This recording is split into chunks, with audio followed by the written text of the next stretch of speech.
Hey, Two Cows Gaming fans, welcome to the very first episode of Johncow's Corner. I am Johncow.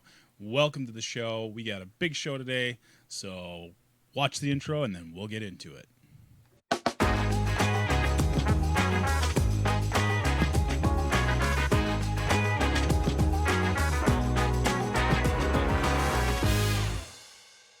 All right, welcome back to Johncow's Corner. I am Johncow. I just want to tell you a little bit about this podcast. We are going to be covering commentary, game suggestions, a little bit of game review, game news, and then at the end of the show, I usually have a suggestion box for a developer or a specific game franchise.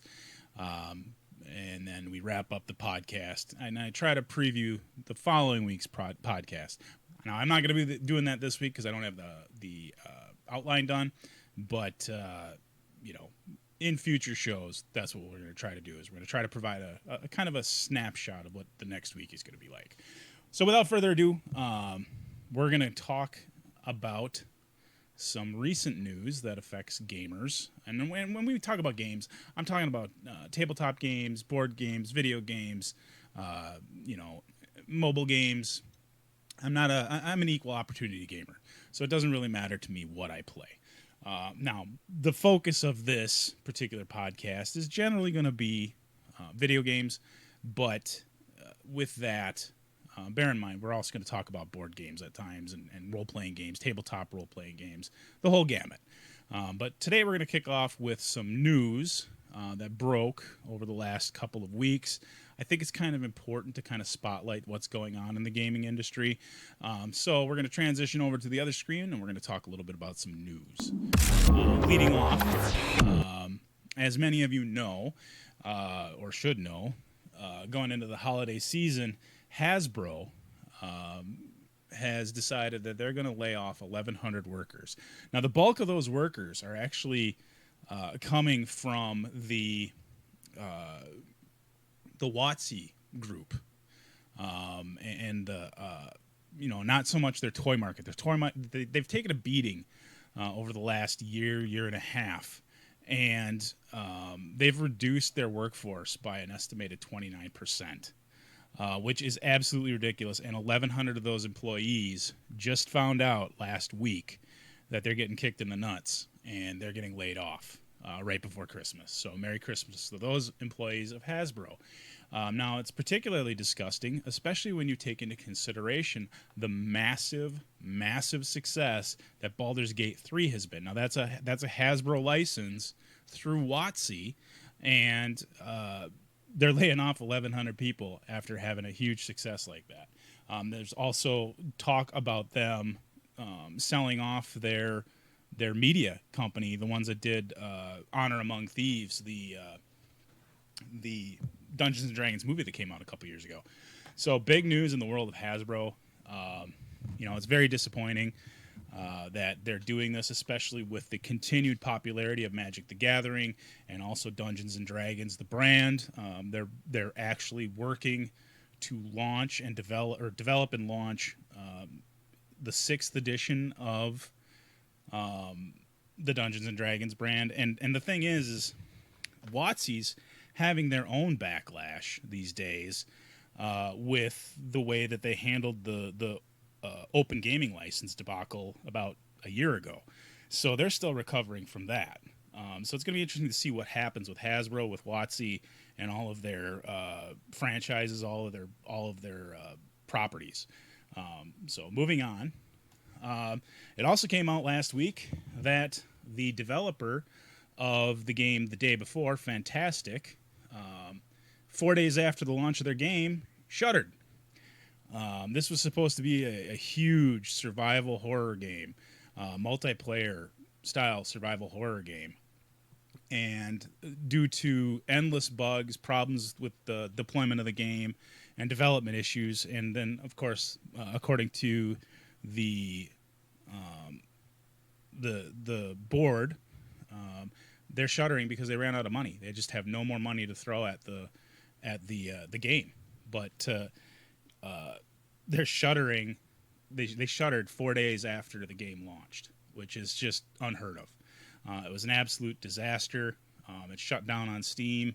The drivers for this, or the servers for this game are actually going to be shutting down in January of this next year.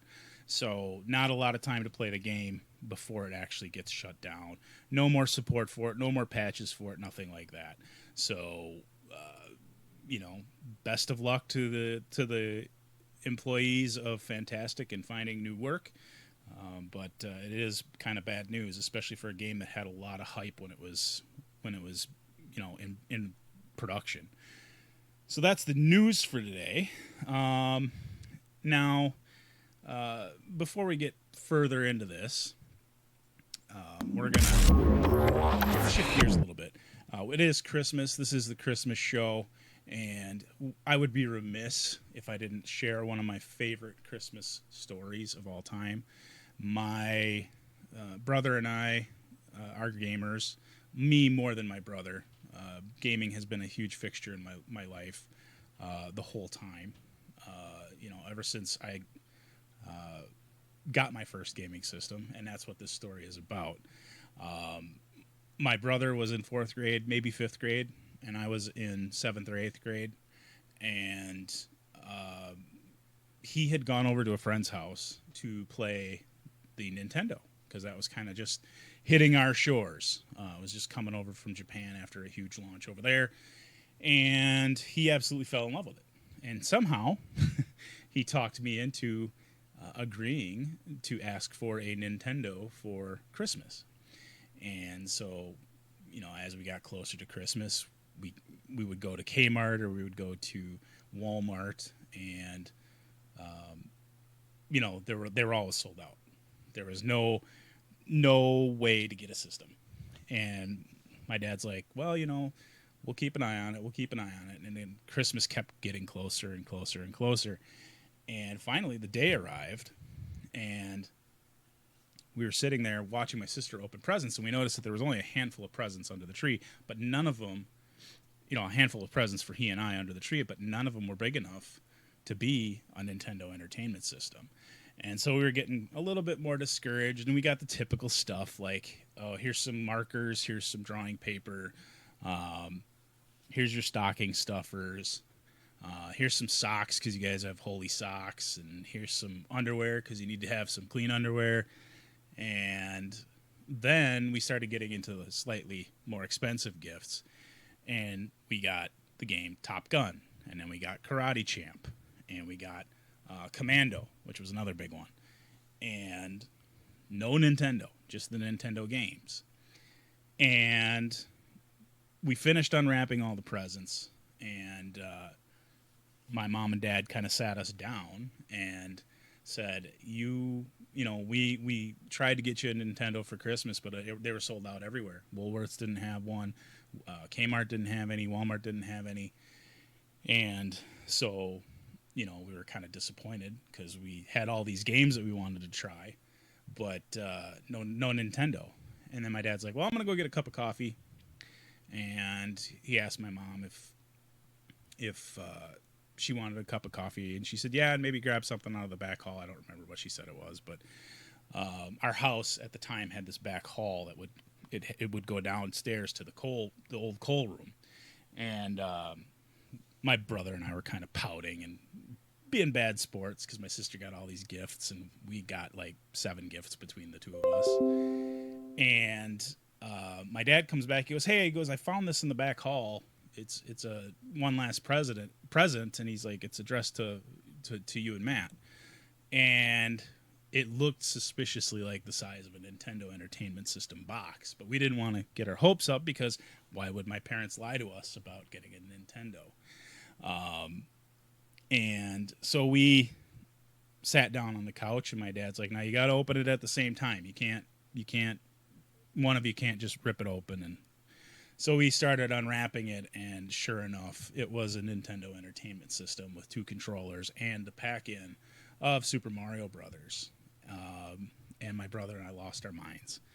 And my dad, he was so funny about it because the night before Christmas, so Christmas Eve, they were out at Kmart getting Christmas ornaments or something like that.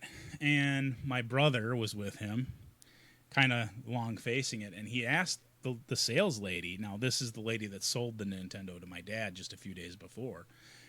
He's like, "Do you have any Nintendos in the back?" And the lady's like, "No, no, no, we're all sold out, but we're getting a big shipment on the 27th. You know, you can come back in and we'll put one on layaway for you." And they kind of smirked at one another about that. And my brother's like, "No, no, that's okay. We'll come back later." So when we got the Nintendo that Christmas morning, my brother and I absolutely lost our minds. And for the rest of my life, gaming has been a fixture. So that was probably my favorite Christmas present ever, followed by the Nintendo GameCube that my wife got me for Christmas several years ago now. But so that's my Christmas story to share with you. Now, typical of Christmas, most people get gift cards, cash, that kind of thing. And so I've got a short little list here of some games. Like if you're wondering what you should spend your Christmas dollars on, your Christmas currency, I've got a list here that I'm going to talk about. It's got 5 games on it. And I think if you spend your money wisely, you will not be disappointed by these picks. So we're going to change gears a little bit here. So the first game on the list is Baldur's Gate 3. It is a computer role-playing game. CRPG put out by Larian Studios. Larian Studios did the Divinity games 1 and 2, and it's a tactical RPG based in D&D. It is the successor to Baldur's Gate 2, and you get to create your own character. I chose to create a Dragonborn Paladin. Now, there are some issues with the game that I struggle with, like you can't have a variant human, and the maximum level you can attain is 12th level. But the game itself has over 100 hours of gameplay in it. You visit there's several locations around the Sword Coast you get to visit, caves to explore, different goblin tribes to fight, and it's probably one of the better adaptations of D&D. My personal favorite is still Baldur's Gate, followed by the Icewind Dale games, the original Baldur's Gate that came out 25 years ago or whatever. But Icewind Dale is another one that I really liked, that I felt really handled Dungeons and Dragons a little bit more effectively. You do eventually get to have up to four people in your party. It is a multiplayer game. My son and I have played multiplayer together. We've had a lot of fun. But it does have a pretty steep learning curve. You can pick your feats and all that stuff, and it's good to have your 5th edition player's handbook nearby so you can read up what different spells do and what different feats do. I have mine just off screen over there so that when I'm playing, if I have a question, because I haven't played a ton of 5th edition. I've played enough, but it's still fresh enough in my mind that I'm still learning. But if you're looking for that kind of game, it's a D&D game, I would strongly recommend picking this up over Baldur's Gate Dark Alliance. This is a much better game overall. It's actually D&D as opposed to whatever it was that Dark Alliance was. That was a big disappointment. And I think that the difficulty level in this is much more reasonable. You can also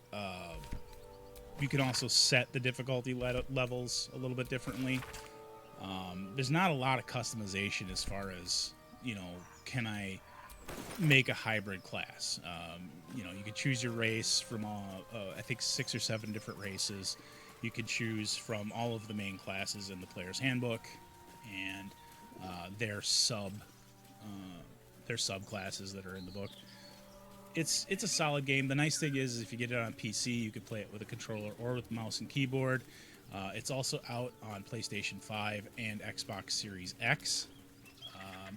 It'll set you back about $70. Now, I bought the deluxe edition, which included the season pass, so I'll get the DLC when it comes out. Again, it's a good game probably not my favorite game based on Dungeons and Dragons, but it's still a very good game. All right, the next game on my list that I'd like to talk about briefly is Super Mario RPG for the Switch. This is a remaster of the Super Nintendo version of Super Mario RPG. And of course, the quest is the same. You have to try and rescue Princess Peach from Bowser. But then later on, you find out that Bowser isn't the main baddie in this game.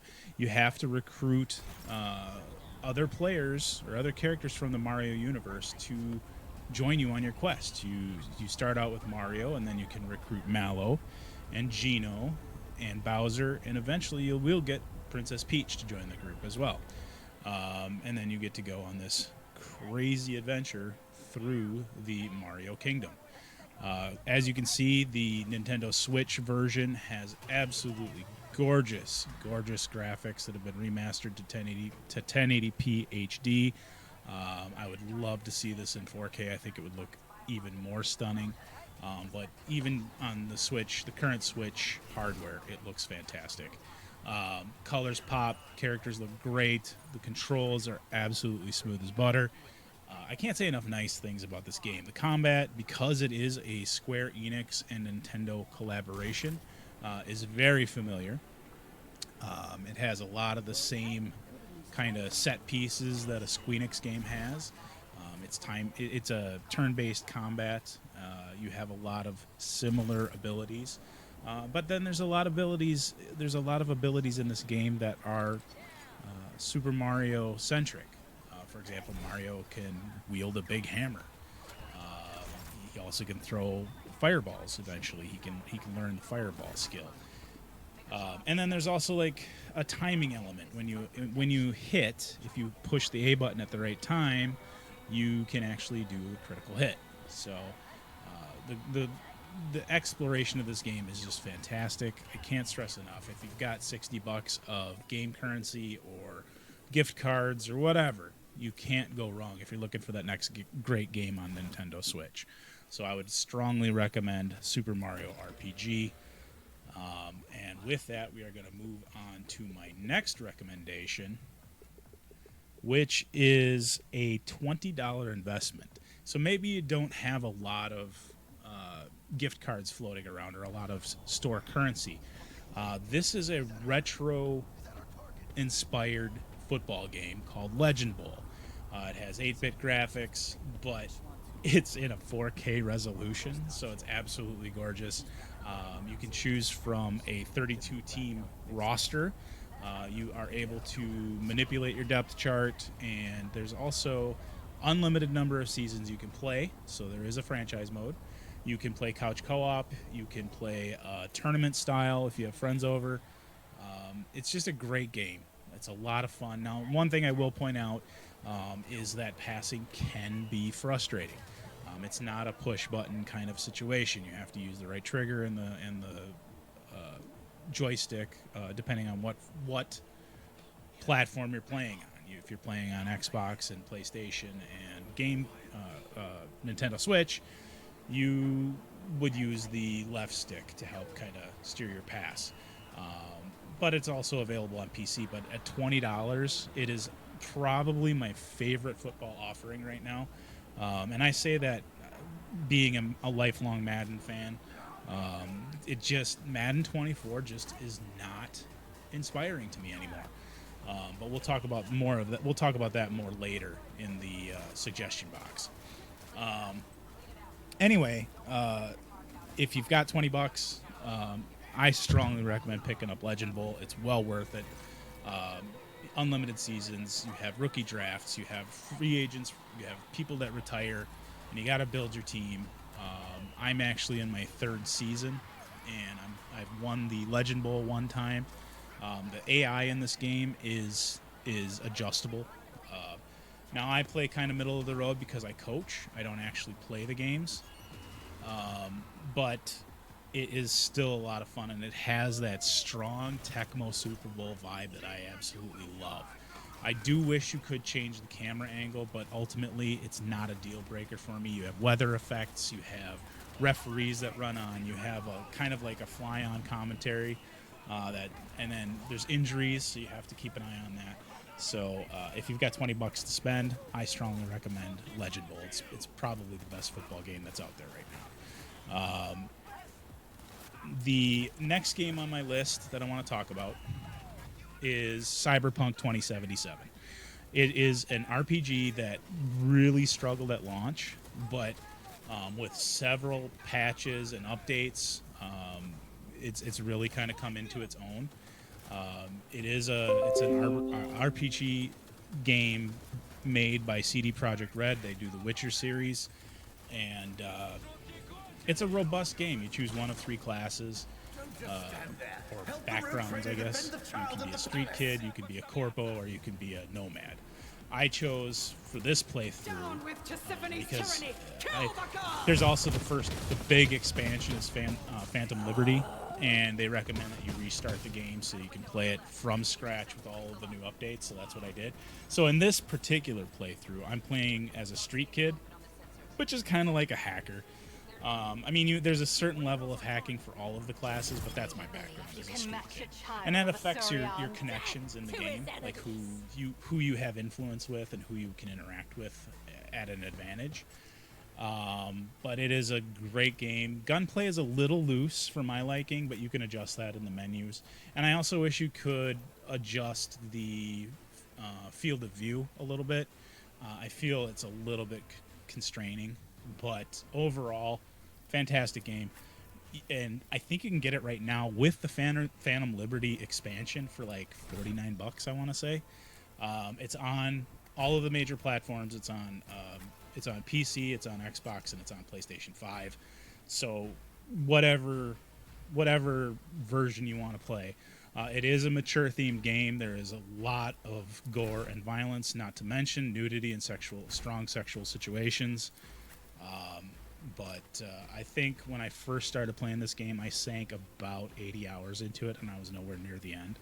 So definitely pick it up. Like I said, you can get the game and its expansion for about $49. Maybe you don't have $49, but you can get the core game for, I want to say, like $20.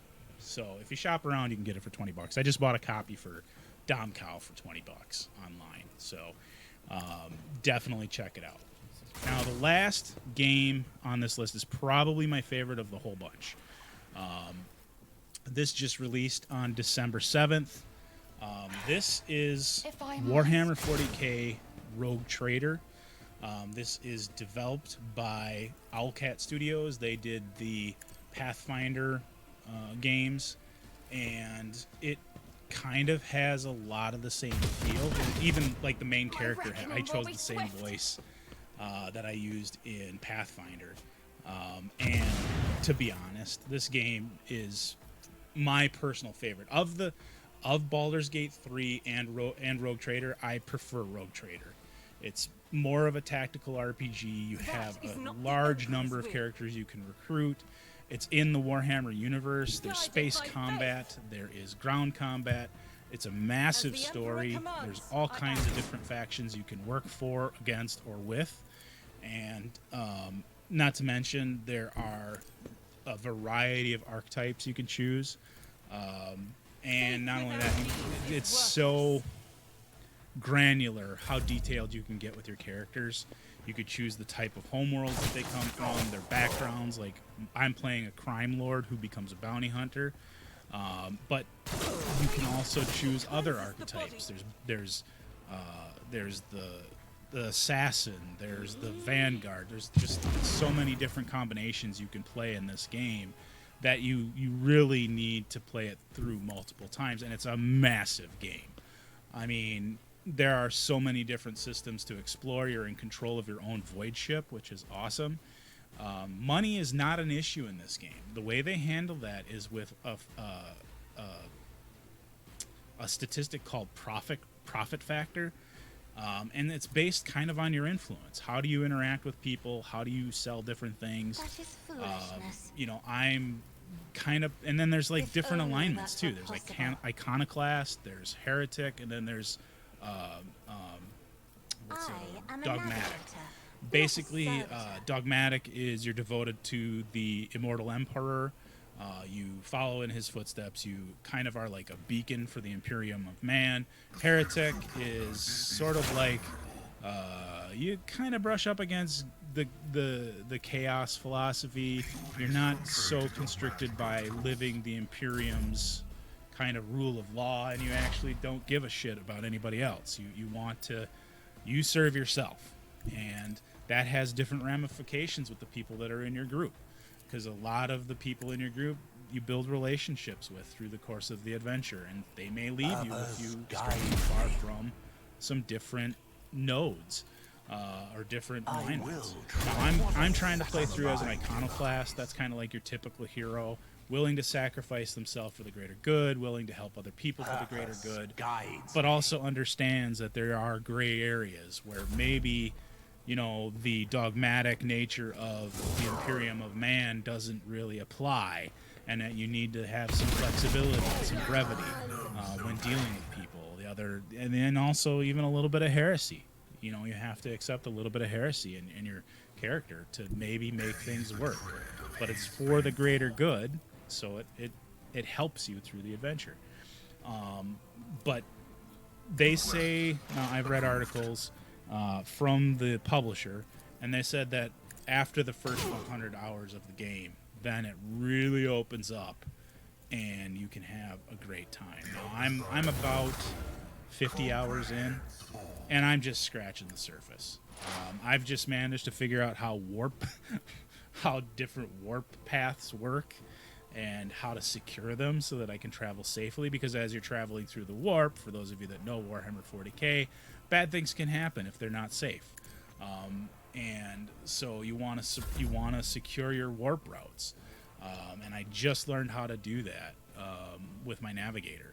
And it's a fantastic game. And in ship combat, you have different roles for different characters to play. Like there's the commander, there's the gunnery, there's the shields, there's the pilot. I mean, there's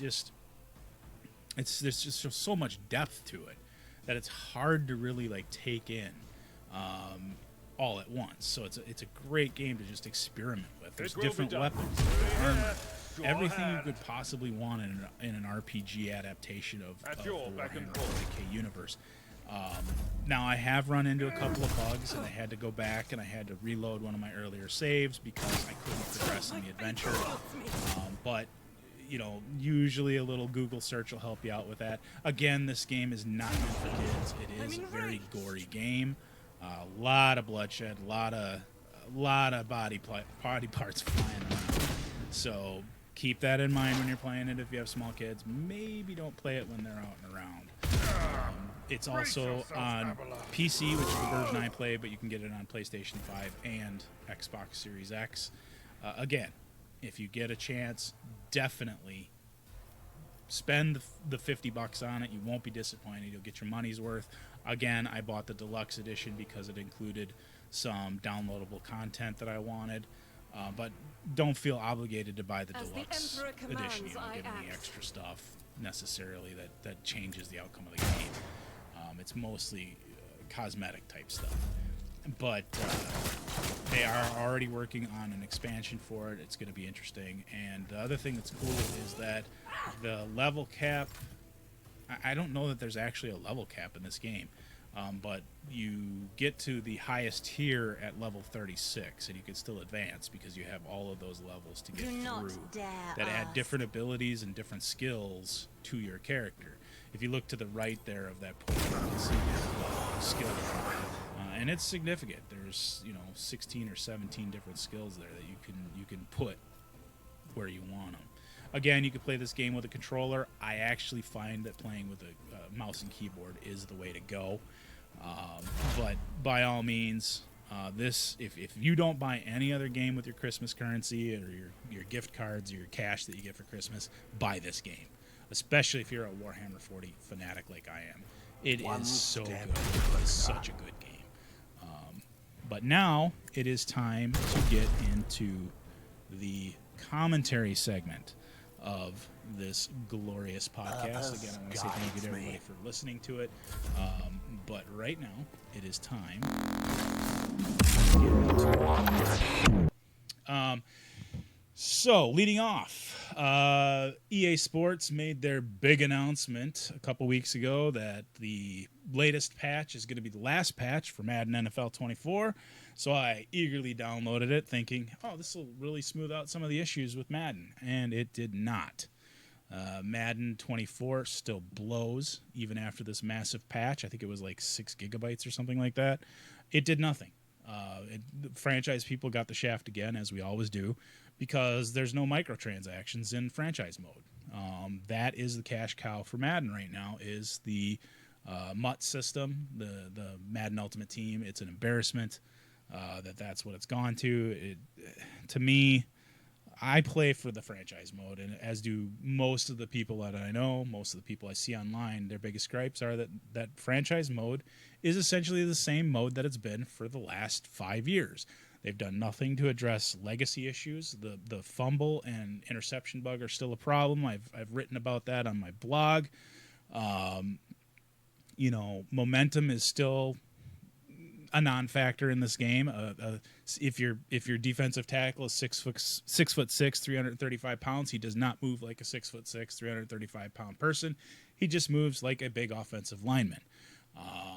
Quarterbacks and wide receivers move essentially the same. Running backs, they have their own little thing that's going on, but a tight end or a fullback and a halfback move exactly the same. And there are still blocking issues. You can have one of the best offensive lines in the game, like I do, and it's like they just freeze. It's like players just go blowing by them because it's Madden, and it's time for you to have a sack. I can't recommend Madden NFL 24 anymore. Even though it's on sale right now, don't buy it. You'll be disappointed. You are better served to buy either Legend Bowl, which I've already talked about in this podcast, or you can buy Axis Football 2024. They've just overhauled their game system, their user interface, the whole 9 yards. That is a fantastic simulation game. Now you'll have to concede that the play-by-play is maybe not as clean and it's fluid. But the point is that the character models are much better, and the players move like they're supposed to. I actually contributed to the Patreon page so that way I felt like I was a part of the development process, and they put me in as a quarterback. So Axis Football 2024 is much better than Madden has ever been. Now, granted, you don't have the NFL license, but you can still run a 32 team league just like you would in Madden. Has all the same features as far as Madden is concerned: franchise mode, signing free agents, doing the draft, injuries, all that good stuff. But the added bonus is that your coaches, you can hire different coaches and different position coaches, and they progress. They progress throughout the game. So if you have a terrible season, well, your coach's value may drop, and you may have to look at firing and hiring a new coach, just like in the real NFL. Madden does not do that. I mean, yes, they have like offensive coordinator to defensive coordinator and a head coach, but they don't have a lot of effect on the game. You don't have to level them up, and your defense is still going to perform the same. Where in this game, if in Axis Football 24, the coaches and the position coaches do make a difference because your players will improve that much more. One more thing in the commentary, as far as Baldur's Gate 3. I like it. It's a fun game, but it's not the Dungeons and Dragons I grew up loving. The UI is a little bit clunky. Doesn't matter if you're using controller or if you're using mouse and keyboard. It just feels very clunky. To me, the original Baldur's Gate and Icewind Dale games were kind of where it was at. They were the best adaptation of the Dungeons and Dragons system. Now, those games were based on 2nd edition, but they're still great games. And you can get those really cheap now. You can even get them on Xbox and PlayStation 5 if you'd like. And lastly, before I sign off for the day, I do have a suggestion. Now, this is nothing new. This is actually kind of played. But over the last couple of months, I've been buying some games here and there. and every single one of them has the same issue. They are beta builds. Stop shipping beta builds. All of you developers, stop shipping beta builds. Stop. It's like they're throwing up their hands and saying, we're going to fix it in post. We'll have a day one patch. The latest offender in this was the Call of Duty Modern Warfare 3. When my brother purchased it, he fired it up on day one and was suddenly made aware that there was a 120 gigabyte patch. So stop shipping beta builds as the full game. I'm looking at you, Activision. I'm looking at you, Bethesda, and I'm looking at you, EA. You are the biggest offenders at this. CD Projekt Red is another one. All of you developers do the same thing because you know you can get away with it. Until we as gamers, wake up and stop giving you our money until the game is playable, you're going to continue to ship beta builds. You learn nothing because we're big dumb animals and we keep spending money on your games. So that's my big suggestion to all software developers is stop shipping beta builds. It's one thing to get a day one patch that's like 300 megabytes, but when you download it ahead of time and then power it on for the first time and there's a 56 gig download on day one, that's not a complete game. That's a beta build. So please stop doing that. With that, we're going to close out with some house cleaning. You'll see in the description on YouTube my website, my merch store, my Twitter, my TikTok, my Instagram. Please follow me on all those. I'm starting to dip my feet into that a little bit more, and I'm going to start putting some more content out there, but all the links are in the description of this video here on YouTube. And if you aren't a follower on YouTube, please hit that subscribe button. We love having you here. And also, the audio-only version of this podcast will be available wherever you get your podcasts from, be it iTunes, be it Spotify, wherever. It's going to be on all of those. So with that, I want to take a moment to say thank you, everybody, for all of your support. I have fans from the stream on Twitch. Thank you for coming along for the ride. I'm really excited to move forward with this next phase of doing this podcast. Down the road, we may be looking at having some guests come in and visit with us. It's a work in progress. It is a work in progress. If you have any suggestions of topics you'd like me to cover on this podcast, please hit me up on email or on the Facebook page, and I will be happy to add that. Or if you have comments you want me to read on the podcast, shoot them my way. I'll be happy to read them. With that, I want to wish everyone a happy holidays. Please be safe, be kind, and remember, no matter who you are, no matter where you are, you do matter, and somebody out there needs you in their life, and they love you. So have a great holiday season, everybody.